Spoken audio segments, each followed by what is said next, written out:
यह एक ऐसी दुनिया है जहाँ पैसों की कोई वैल्यू नहीं, यहाँ टाइम ही सब कुछ है। यहाँ अगर आपको कोई चीज खरीदनी है तो आपको उस चीज के बदले अपनी जिंदगी का कुछ टाइम देना पड़ेगा, तब जाकर आप उस चीज को खरीद पाएंगे। लेकिन इस दुनिया में एक अच्छी जिंदगी गुजारने के लिए आपके पास टाइम का होना भी जरूरी है, क्योंकि यहाँ जब किसी इंसान की एज 25 साल तक पहुँच जाती है तो उस इंसान के हाथ पर 1 साल का टाइम स्टार्ट हो जाता है। जिस पल काउंटडाउन 0 हुआ उसी पल वह इंसान खत्म। अमीरों के पास इतना टाइम था कि वह 1000 साल की जिंदगी भी जी सकते थे। अमीरों ने खुद के लिए एक अलग दुनिया बना ली थी जहां वो लोग एक सुकून भरी जिंदगी गुजार रहे थे, लेकिन वहीं दूसरी तरफ गेटो सिटी में रहने वाले गरीब लोग दिन रात मेहनत करके खुद के लिए टाइम कमाते थे, नहीं तो उनकी जिंदगी खत्म हो जाएगी। इन्हीं गरीबों की बस्ती में विल नाम का एक लड़का रहता था जिसकी घड़ी में सिर्फ 23 घंटे ही बचे थे। विल अपनी मॉम के साथ रहता था। अब क्योंकि 25 साल के बाद उम्र रुक जाती है, इसीलिए उसकी माँ 50 साल की होकर भी बहुत जवान दिख रही थी। आज विल की माँ का 50वां जन्मदिन था। विल अपनी मॉम का बर्थडे सेलिब्रेट करने के लिए पिछली रात ओवर टाइम करके एक शैंपेन की बोतल लाया था। यह देखकर विल की मॉम बहुत खुश हो जाती है और वो विल से कहती है कि मैं अपने पोतों को देखना चाहती हूँ, तुम किसी लड़की को डेट क्यों नहीं करते? जिस पर विल जवाब देता है कि इन सब चीजों के लिए टाइम किसके पास है। विल की मॉम ने उससे कहा कि इलेक्ट्रिसिटी बिल और बैंक से लिया हुआ लोन कल की डेट तक मुझे क्लियर करना होगा, नहीं तो हमें फाइन पड़ सकता है। इसीलिए अब मैं जा रही हूँ और कल रात तक सभी बिल्स और बैंक के लोन्स जमा करवा कर वापस आऊंगी। उसने कहा कि मेरे पास सिर्फ 3 दिन का टाइम है। इलेक्ट्रिसिटी बिल और बैंक का लोन चुकाने में मेरे पास लगभग सारा टाइम खर्च हो जाएगा, इसीलिए कल शाम को तुम जरूर बस स्टॉप पर मेरा इंतजार करना, ताकि मेरा सारा टाइम खत्म होने से पहले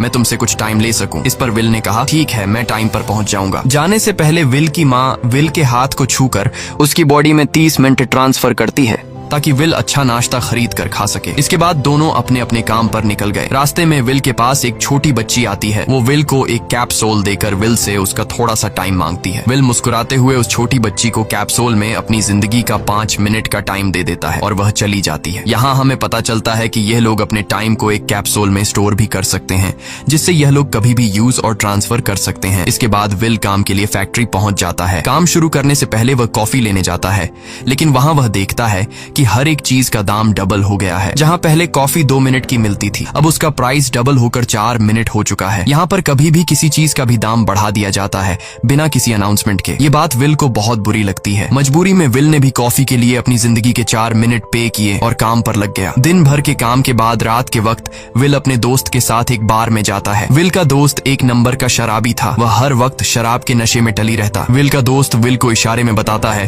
कि वह आदमी सबको फ्री में दारू पिला रहा है और उसके पास बहुत ज्यादा टाइम है। ये सुनकर विल ने जब उस आदमी की तरफ देखा तो उसे चारों तरफ से लड़कियों ने घेरा हुआ था। विल की जब उस आदमी की घड़ी पर नजर गई तो उस आदमी के पास 116 साल का टाइम था। ये देखकर विल